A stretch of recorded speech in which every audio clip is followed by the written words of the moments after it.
Milao aminareo ry havana ny fahasoavana sy ny fiadanana i Jesosy Kristy ilay tompony finoantsika.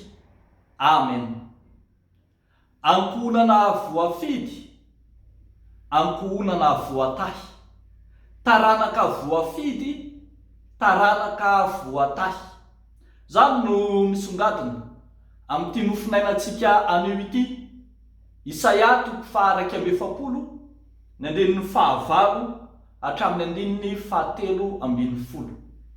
Taranaka voafidy, taranaka voatahy.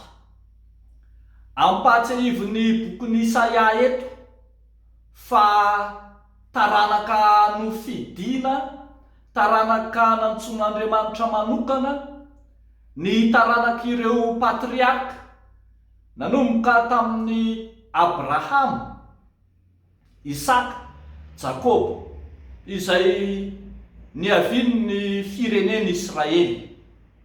Ity fireneny Israely ity dia taranaka nofidin'Andriamanitra, taranaka nofidina tao anatin'ny maro.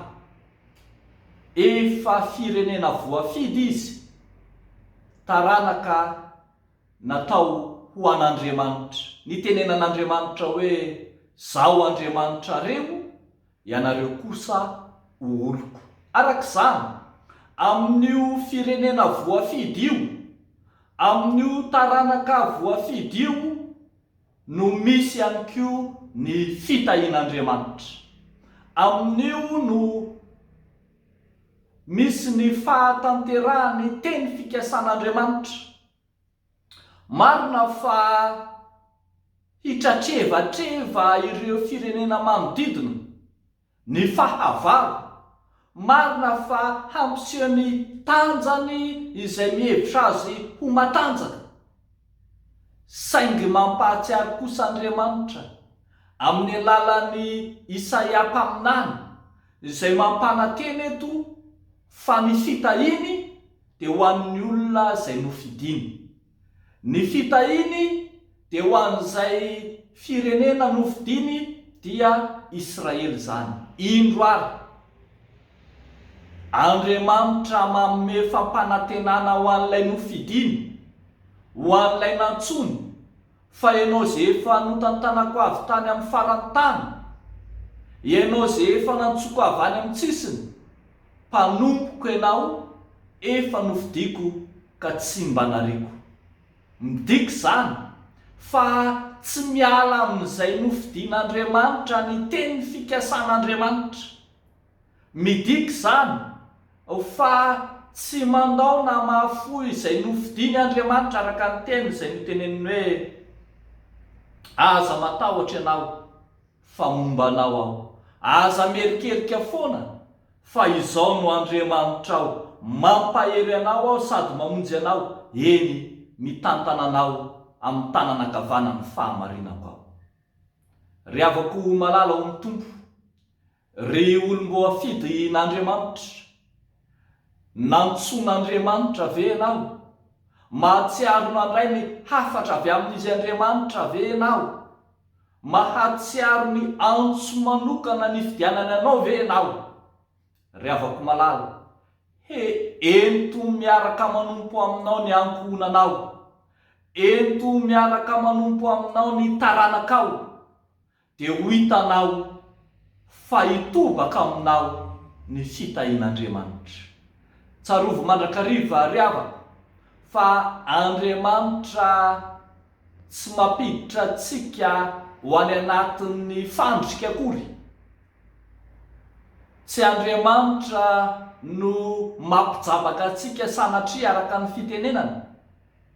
Andriamanitra miazona antsika izy, Andriamanitra mameno teny fikasana izy, koa mahereza, mahatanjaha, azakivy, raviravina tentina ihany, zay rehetra mety fahoriana mahazo anao, fa ny ao ambadika an'izany dia ny fitahian'Andriamanitra no mitobaka aminao.